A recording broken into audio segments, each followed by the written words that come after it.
En el siguiente video hablaremos de la definición de control social y sus características de interno y técnico. A modo de introducción tenemos la circular externa 0007 de 1999. Teniendo en cuenta que con la expedición de la Ley 454 de agosto 4 de 1998 se determinó el marco conceptual del sistema de la economía solidaria y que en desarrollo del mismo se contempló expresamente que todas las entidades de la economía solidaria estarían sometidas al control social, interno y técnico de sus miembros. La Superintendencia de Economía Solidaria considera necesario señalar algunos parámetros generales sobre este tema a las entidades sometidas a su supervisión. Sobre el particular, actúa la Superintendencia en ejercicio de sus funciones legales, en especial de las contempladas en el artículo 36, en los numerales 16 y 22 de la Ley 454 de 1998. Consistentes en desarrollar acciones que faciliten a las entidades sometidas a su supervisión el conocimiento sobre su régimen jurídico. Numeral 16. Instruir a las instituciones vigiladas sobre la manera como deben cumplirse las disposiciones que rigen su actividad. Fijar los criterios técnicos y jurídicos que faciliten el cumplimiento de tales normas y señalar los procedimientos para su cabal aplicación. Esto lo encontramos en los numerales 22. Estas normas son concordantes con los numerales 14 y 23 del artículo 50 del decreto 1401 de 1999.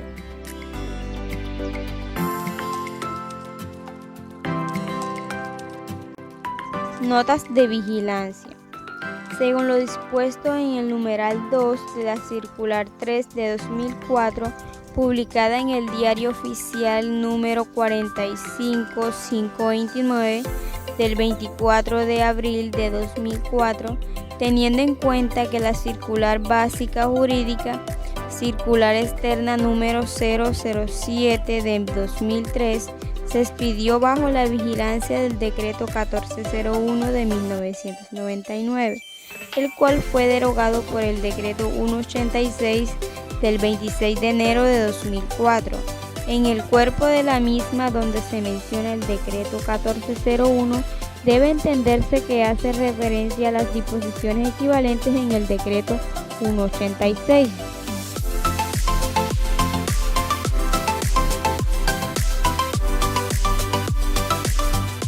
El principio de autogestión. El artículo 20 de la Ley 454 de 1998 definió la economía solidaria como el sistema socioeconómico, cultural y ambiental conformado por el conjunto de fuerzas sociales organizadas en formas asociativas identificadas por prácticas autogestionarias solidarias, democráticas y humanísticas sin ánimo de lucro, para el desarrollo integral del ser humano como sujeto actor y fin de la economía. Se resalta a su vez el artículo 40 de la misma ley al señalar los principios de la economía solidaria. Contempló en su numeral 8 de la autonomía, autodeterminación y autogobierno. Estos conceptos constituyen lo que doctrinariamente se conoce como principio de autogestión, en virtud del cual las entidades cooperativas y demás formas asociativas del sector solidario se caracterizan por ser la administración de las mismas. Está a cargo de sus propios asociados y no puede ser delegada en terceras personas. La doble naturaleza de las entidades de la economía solidaria. La doctrina cooperativa desarrolló hacia mediados del presente siglo como uno de sus conceptos modernos fundamentales la teoría de la doble naturaleza de las cooperativas, la cual hoy en día puede hacerse extensiva a las entidades de la economía solidaria. Partiendo de esta teoría y aplicando a las entidades de la economía solidaria, se tiene que aquellas se caracterizan por ser simultáneamente asociaciones de personas y empresas. En el elemento asociación se concreta en el hecho de que las entidades solidarias consisten en grupo de personas naturales o jurídicas, vinculadas por lo menos por un interés económico, social, cultural o ecológico común. En relación con el segundo elemento empresa, es necesario acudir a la definición del artículo 25 del Código de Comercio, aplicable por remisión del artículo 158 de la Ley 79 de 1988, a las entidades solidarias. Según dicha disposición, se entiende por empresa toda actividad económica organizada para la producción, transformación, circulación, administración o custodia de bienes o para la prestación de servicios.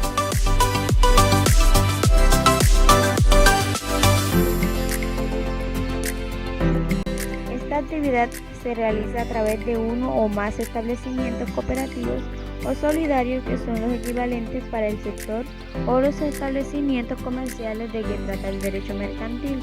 Por tales establecimientos se debe entender de conformidad con el artículo 515 del Código de Comercio, adoptado a la naturaleza de las entidades solidarias. El conjunto de bienes organizados por el empresario, entidad solidaria, para realizar los fines de la empresa. Los dos elementos anteriores que constituyen la doble naturaleza de las entidades solidarias fueron contemplados expresamente por el legislador colombiano al señalar las características de dichas organizaciones en el artículo 6 de los numerales 1 y 2 de la Ley 454 de 1998.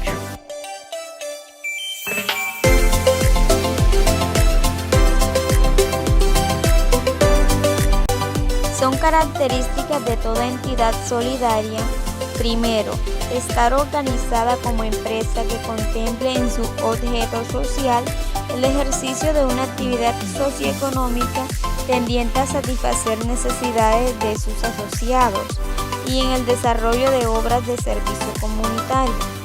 Segundo, tener establecido un vínculo asociativo fundado en los principios y fines contemplados en la presente ley. De lo anterior se desprende que desde el punto de vista legal, las entidades de la economía solidaria son empresas asociativas. Por tal razón, en dichas entidades se deben dar los dos elementos señalados anteriormente, de tal forma que no se concibe, por ejemplo, una cooperativa que no esté conformada por un grupo de asociados o que no desarrolle una actividad empresarial para promover las necesidades de los mismos.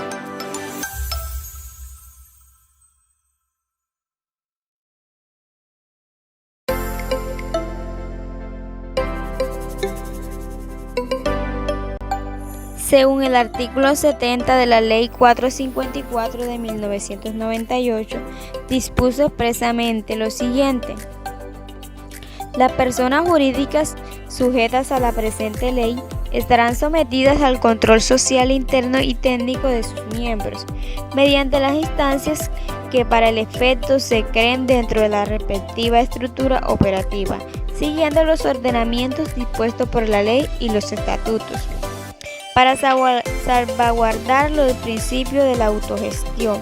Los asociados durante el proceso de elección de sus dignatarios procurarán establecer criterios que tengan en cuenta la capacidad y las actitudes personales, el conocimiento, integridad ética y la destreza de quienes ejercen la responsabilidad. Las organizaciones de la economía solidaria en sus estatutos establecerán rigurosos requisitos para el acceso a los órganos de administración y vigilancia, tomando en cuenta los criterios anteriormente anotados.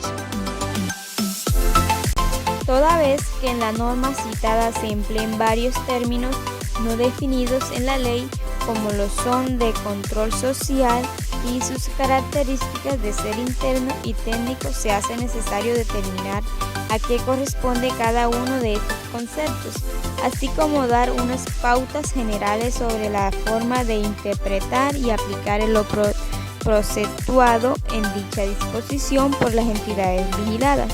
Esta superintendencia, recogiendo lo que la doctrina ha afirmado sobre el tema y sin ánimo de acuñar las definiciones oficiales ni dogmáticas, sino con el único propósito de orientar las entidades sometidas a su supervisión, considera que los anteriores términos pueden conceptuarse de la siguiente manera.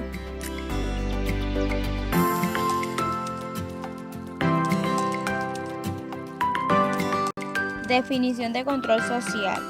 El control social, como se ha indicado en el acápite anterior, está relacionado con el elemento asociación de las entidades solidarias y hace referencia al control de resultados sociales, al de los procedimientos para el logro de dichos resultados, así como a los derechos y obligaciones de los asociados. En cuanto al control de resultados sociales, este es un control de fondo, material que en principio no le compete al revisor fiscal ni a ningún otro órgano de la entidad de la economía solidaria, sino a la Junta de Vigilancia.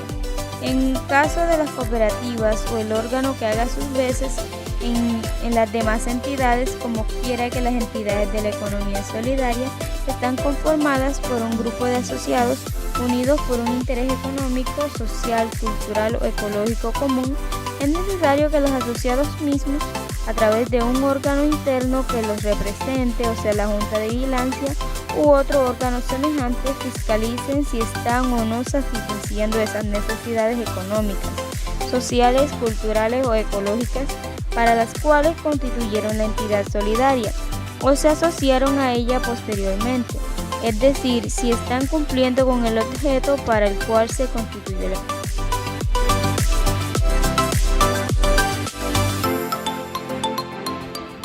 Esto consiste el control de los resultados sociales.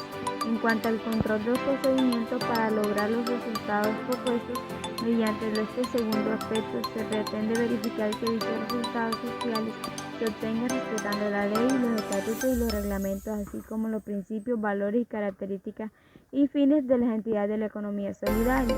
Igualmente forma parte del control social el velar por el cumplimiento de los derechos y obligaciones de los asociados. Ahora bien, el control social debe reunir dos características fundamentales, según la norma transcrita: ser interno y ser técnico. Características del control social interno y técnico. Control social interno. Como se desprende del hecho de ser un control ejercido por los propios asociados, se trata de un control interno que no puede delegarse en terceras personas, sean estas ajenas a la entidad, por ejemplo, un auditor externo o empleados de la misma pero no vinculados como asociados. Ejemplo, un auditor interno. Son los propios asociados quienes, en ejercicio del principio de la autogestión, deben ejercer el control social de la entidad de la economía solidaria correspondiente.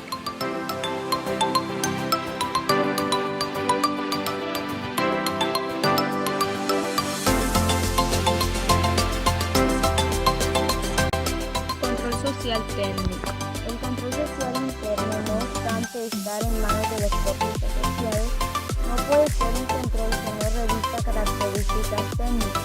Por el contrario, debe tratarse de un control idóneo, que sea eficiente y eficaz para que los asociados puedan supervisar cabalmente la gestión de la entidad solidaria. A este respecto, el legislador en la Ley 454 de 1998 señaló unos parámetros generales para lograr que dicho control fuera técnico. De una parte, en el parágrafo del artículo 7 de la Ley 454 de 1998, ya transcrito, ordenó que en los estatutos de las entidades de la economía solidaria se establecieran los requisitos rigurosos para acceder a los órganos de administración y vigilancia. De otra parte, en el artículo 59, incisos primero y tercero de la misma ley, si bien se refirió expresamente a las juntas de vigilancia, incisos que se pueden explicar por analogía a las demás entidades de la economía solidaria, dispuso: las funciones señaladas por la ley a este órgano deberán desarrollarse con fundamento en criterios de investigación y valoración, y sus observaciones o requerimientos serán documentados debidamente.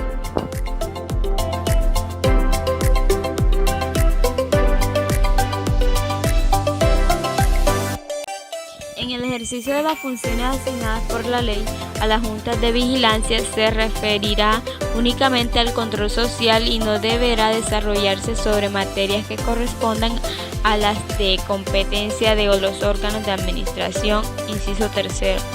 La norma citada es imperativa en cuanto a que debe haber un control social en toda la entidad de la economía solidaria, el cual debe ser interno y técnico y estar a cargo de los propios asociados. A este respecto es importante aclarar a las entidades vigiladas que en interpretación de esa superintendencia, el legislador se está refiriendo estrictamente al control social y no a otro como por ejemplo el que ejerce el revisor fiscal. Ni es social ni es interno sino externo, o el auditor interno que es autocontrol, pero no social y no necesariamente tiene que estar a cargo de los propios asociados. En resumen, el artículo 70 de la Ley 454 de 1998 se refiere a un control de los propios asociados sobre el aspecto social, elemento asociación, y este control debe revestir las características de ser interno, a cargo de los miembros asociados y técnicos. Luego no se está hablando de tres clases de controles: control social, control interno y control técnico, sino de un solo, el control social, pero aclarando que se debe ser interno y técnico. Obligatoriedad del control social interno y técnico en las entidades vigiladas y órganos a través de los cuales se debe cumplir. Desprende de la lectura del artículo 70 de la Ley 454 del 98 ya citado. Todas las entidades de la economía solidaria están obligadas a realizar el autocontrol en los términos de la norma transcrita, objeto de interpretación en esta circular. Si bien la norma citada hace referencia a las instancias que para efecto se creen dentro de la respectiva estructura operativa, expresamente advierte que se deben seguir para el efecto los ordenamientos dispuestos por la ley y los estatutos. Lo anterior se traduce en que la entidad correspondiente debe contar con el órgano de control social interno que la ley haya previsto y luego, si siguiendo esos mismos parámetros legales, puede estatutariamente desarrollar los aspectos pertinentes, así como crear las instancias que se requieran dentro de la estructura operativa. Luego, si la ley ha previsto ya un órgano de control social, no debe entenderse el artículo 70 de la Ley 454 de 1998 en el sentido de que además debe crearse un nuevo órgano para la entidad respectiva a partir de la entrada en vigencia de dicha ley. Así, por ejemplo, según los artículos 38 y siguientes de la Ley 79 de 1988, en el caso de las cooperativas, el órgano encargado del control social es la Junta de Vigilancia, el que debe estar conformado por 2 o 3 asociados hábiles y cumplir por lo menos las funciones señaladas en la ley. Una vez respetados sus parámetros mínimos, bien se podría en una cooperativa de grandes dimensiones implementar estatutariamente, por ejemplo, la creación de comités de vigilancia que apoyen a la Junta de Vigilancia en su función, bajo su coordinación y sin perjuicio de las responsabilidades que le corresponden a sus miembros titulares. No sería una interpretación adecuada entender que la cooperativa, además de la Junta de Vigilancia, debe crear otros órganos de control social que ejercen las mismas funciones que, según una norma expresa, el artículo 40 de la Ley 39 de 1988, son de competencia exclusiva de la Junta de Vigilancia. En caso de los fondos de empleados, el DL 1461 de 1989 consagró como opcional la existencia de un comité de control social. Artículo 42. Es claro que con lo dispuesto en la forma taxativa por el artículo 70 de la Ley 454 de 1998 ya citado, esta opción se convirtió en una obligación y que todo fondo de empleados, al igual que toda entidad de la economía solidaria, debe contar con un órgano de comité de control social. lo tanto, en el inciso primero del artículo 42 del Decreto de Ley 1481 del 89, que preceptúa textualmente Comité de Control Social, los fondos de empleados podrán contemplar la existencia de un Comité de Control Social que ejercerá las funciones de vigilancia social fijadas en los estatutos.